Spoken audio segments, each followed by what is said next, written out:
Te salut! Bine ai revenit la Vox Valahorum, canalul tău de limba și literatura română. Numele meu este Florin Gherheș, sunt profesorul tău de limba și literatura română, iar astăzi vreau să vorbim despre virgulă. De multe ori ne întrebăm, trebuie sau nu trebuie să punem virgulă? Suntem confuzi și fie nu punem deloc, fie punem acolo unde nu ar trebui să punem. Așadar, aș vrea să explic câteva situații, cele mai frecvente întâlnite situații în care avem de-a face cu virgula. De ce punem virgulă sau de ce nu trebuie să facem asta? Rămâi alături de mine până la final și sunt sigur că vei înțelege mai bine cum stau lucrurile. Nu uita să te abonezi la canalul nostru dacă nu ai făcut-o deja, apasă și clopoțelul ca să rămâi la curent cu materialele pe care le postăm aici pe canal. Iar dacă ne urmărești de pe altă platformă, ne poți da un follow, asta ne ajută foarte mult. Îți reamintesc că voxvalahorum.ro îți pune la dispoziție și un program de pregătire pentru evaluarea națională. Este vorba despre un modul intensiv care presupune întâlnirea live cu mine în fiecare sâmbătă de la ora 11, unde parcurgem materia de evaluare națională. Toate întâlnirile sunt înregistrate ca să poți avea acces la ele și după. Iar pe lângă asta primești și acces la o platformă unde ai lecții gata pregătite, exerciții, multe teste interactive, teste de antrenament concepute de noi, ca să te poți pregăti așa cum trebuie și să-ți îmbunătățești rezultatele până la examen.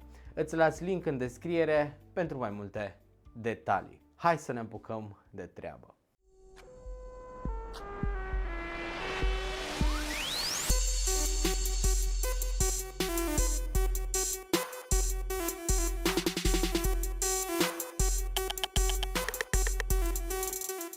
În primul rând, virgula. Ce înseamnă virgulă? E destul de drăguță etimologia acestui cuvânt pentru că el vine din latină și practic înseamnă crenguță. Virga, vargă, nu? Că l-avem și noi în română, virgula înseamnă vargă mai mică pentru că ulus, ula, ulum este un sufix diminutival în latină.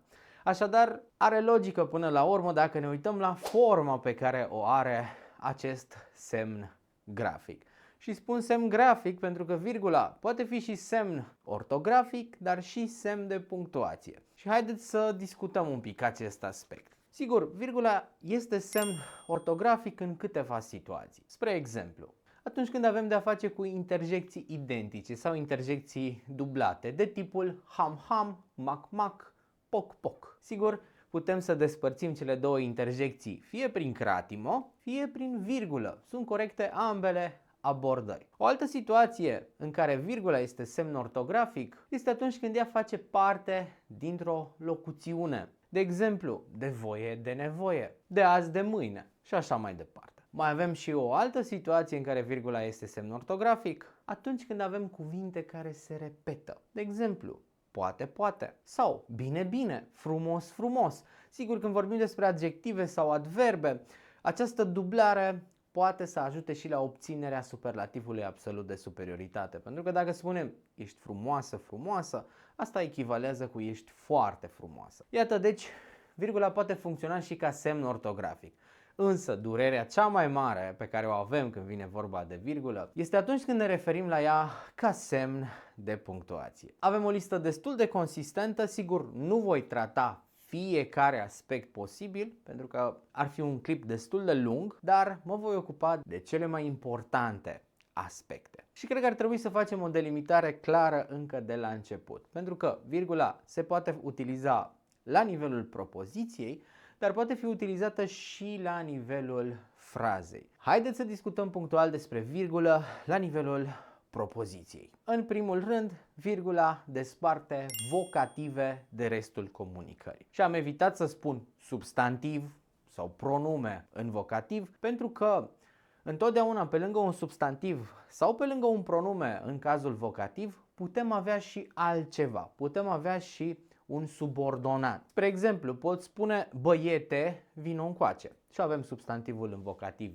băiete despărțit de restul comunicării. Sau dacă vreți să schimbăm topica, vino încoace, băiete. În ambele situații, bineînțeles, vom delimita prin virgulă substantivul băiete. Dar Substantivul poate fi însoțit și de un atribut. De exemplu, carte frumoasă, cinste cui te scrie. Și atunci voi pune virgula după frumoasă, pentru că adjectivul frumoasă determină substantivul carte. Așadar, întreaga construcție se va izola prin virgulă. Întreaga construcție este în cazul vocativ, pentru că și adjectivul va trece în acest caz, întrucât determină substantivul cu care se acordă în gen, număr și caz.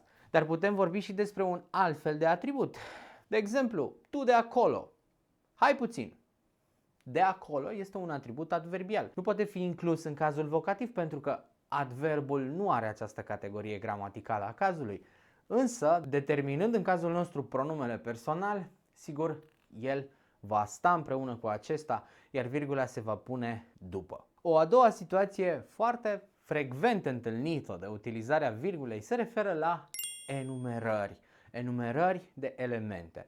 Sau, mai frumos spus, juxtapuneri. Pentru că asta înseamnă juxtapunere, da? Să punem pur și simplu elementele unul lângă altul, fără cuvinte de legătură.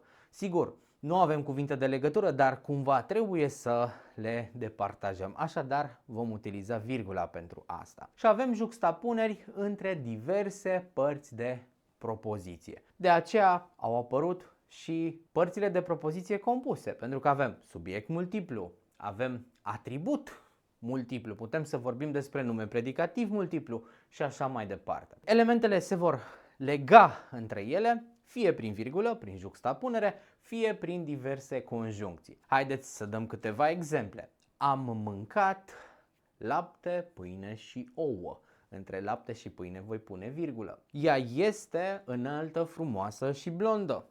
Iată, din nou, între primele două elemente punem virgulă, între al doilea și al treilea sigur vom pune și. Dar putem să exprimăm același enunț și fără să folosim conjuncția și. Ea este înaltă, frumoasă, blondă.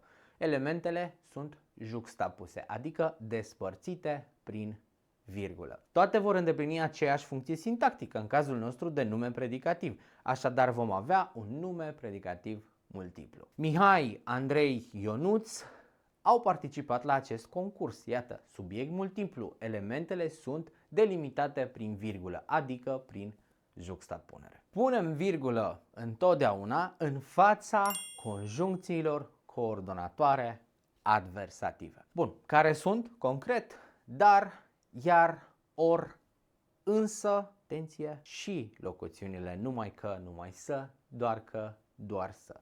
Atâta timp cât ele sunt, atenție, conjuncții coordonatoare adversative.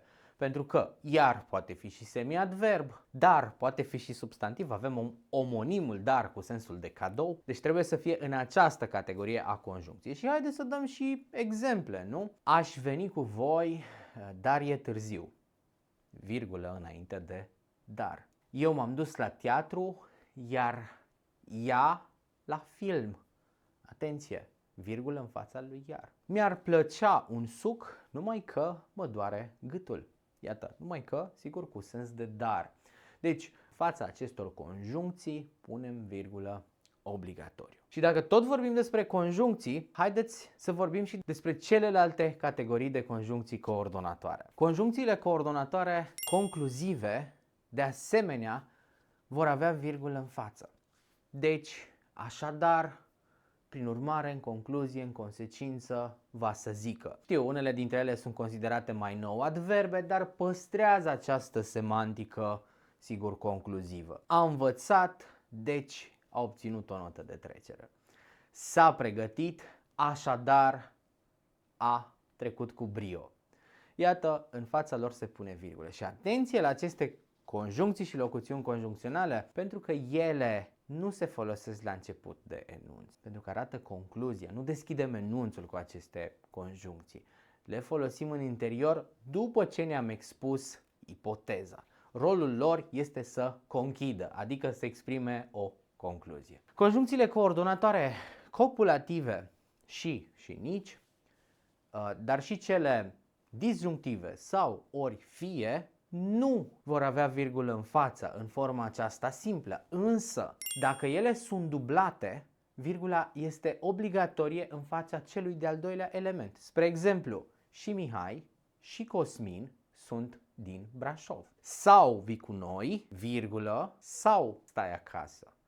Deci, în variantă dublată, virgula devine obligatorie. De asemenea, mai avem niște grupuri corelative, copulative, de tipul nu atât cât și, nu numai ci și, nu numai dar și. Sigur, copulative, deci cu sens de și. Care e regula aici? Am spus nu numai, puncte, puncte, ci și. Nu numai, puncte, puncte, dar și.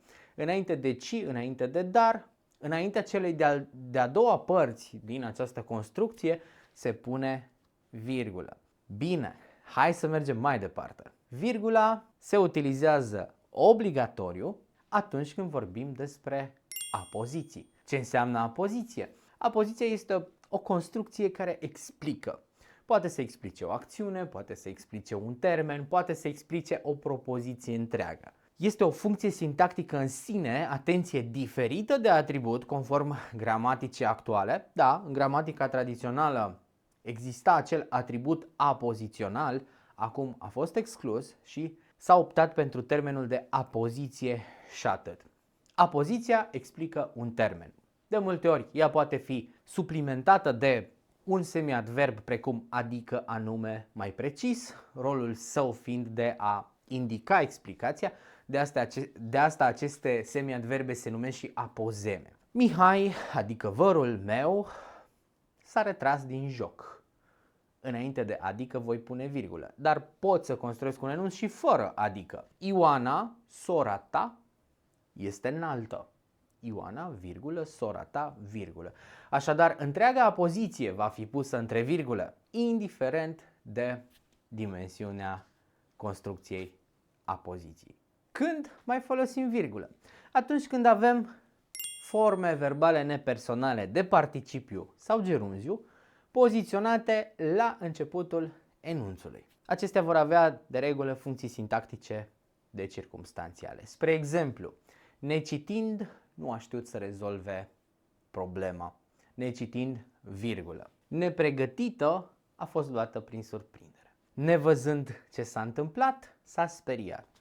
Observăm că aceste verbe, aceste forme verbale pot fi însoțite fie de anumite propoziții, fie de atribute sau alte construcții. Virgula se va pune după acestea, neîntrerupând enunțul. Necitind cartea, virgulă, da? Nu voi pune virgulă imediat după necitind virgulă cartea. Necitind cartea, virgulă, nu s-a descurcat. Nepregătită pentru acest examen, a luat 4. Voi pune virgula după examen, nu imediat după nepregătită. V-am spus, sensul acestor construcții este unul circumstanțial. Ele vor indica o circumstanțială cel mai adesea de cauză sau uneori de timp. Când mai punem virgulă? După semiadverbele de afirmație sau negație, adică da sau nu. Când răspundem la o întrebare cu da sau nu, punem virgulă după da sau nu. Spre exemplu, ți-ai pregătit rucsacul? Da, l-am pregătit. Da, virgulă, l-am pregătit sau nu, virgulă, nu l-am pregătit. Dar asta cred că toată lumea știa deja. Să nu uităm de interjecții. Interjecțiile se izolează prin virgulă. Spre exemplu, o, cât de frumos este bradul. Virgulă după o. Ah, ce m-am speriat. Virgulă după ah. Wow, ce surpriză plăcută. Vom pune virgulă după wow. Atenție, vorbim despre interjecțiile propriu-zise, cele care exprimă emoții. De ce? Interjecțiile predicative de tipul uite, iată, haide, nu cer virgulă după ele. Sigur, ele se pot izola prin virgulă pentru a sublinia o pauză, dar virgula aceasta nu este obligatorie. De asemenea, avem și onomatopee, interjecțiile care exprimă sunete din mediul înconjurător, de tipul mac-mac, wac, mu, ham-ham și așa mai departe. Nici aici nu avem virgulă obligatorie. În schimb, virgulă obligatorie vom avea după interjecțiile de apelare de tipul măi, băi, măi, ce mai faci, băi, ce mai faci. Punem virgulă după măi și băi. Însă dacă ele sunt urmate de substantive în vocativ, virgula se pune după substantivul respectiv. Nu e greșit să le punem și între ele, deci avem aici două moduri de realizare a enunțului. Când mai punem virgulă? Când exprimăm data, duminică 24 octombrie 2026. Spre exemplu, sigur, despărțim prin virgulă fiecare element. Pe scurt și despre frază, virgula desparte în frază propoziții de același fel, avem juxtapunere. Celebrul citat din Gaius Iulius Caesar: am venit, am văzut, am învins. Veni vidi vici. Dar sigur, ea este obligatorie și în alte circunstanțe, cel mai adesea când subordonata se antepune regentei. Spre exemplu, cui am cerut ajutor, aceluia îi datorez mulțumiri. Unde ne-am întâlnit, acolo ne vedem. Sigur, lucrurile sunt un pic mai complicate de atât. Avem anumite circumstanțiale care se despart obligatoriu prin virgulă, cum este cauzala, cum este concesiva, condiționala. Avem propoziții necircumstanțiale care nu acceptă virgulă decât dacă sunt anticipate sau reluate, cum este completiva directă, completiva indirectă, chiar și completiva prepozițională. Lucrurile sunt un pic mai complicate și o să vorbim despre ele pe parcurs, când o să discutăm despre fiecare subordonată în frază. Eu aici mă opresc astăzi, îți mulțumesc dacă ai stat până la final, nu uita să te abonezi la canalul nostru ca să rămâi la curent cu materialele postate aici. De asemenea, îți las link în descriere și pentru cursul de ENU, unde ne întâlnim în fiecare sâmbătă și ne pregătim împreună pentru evaluarea națională. Eu am fost Florin Gerheș și îți doresc numai bine și mult spor în toate.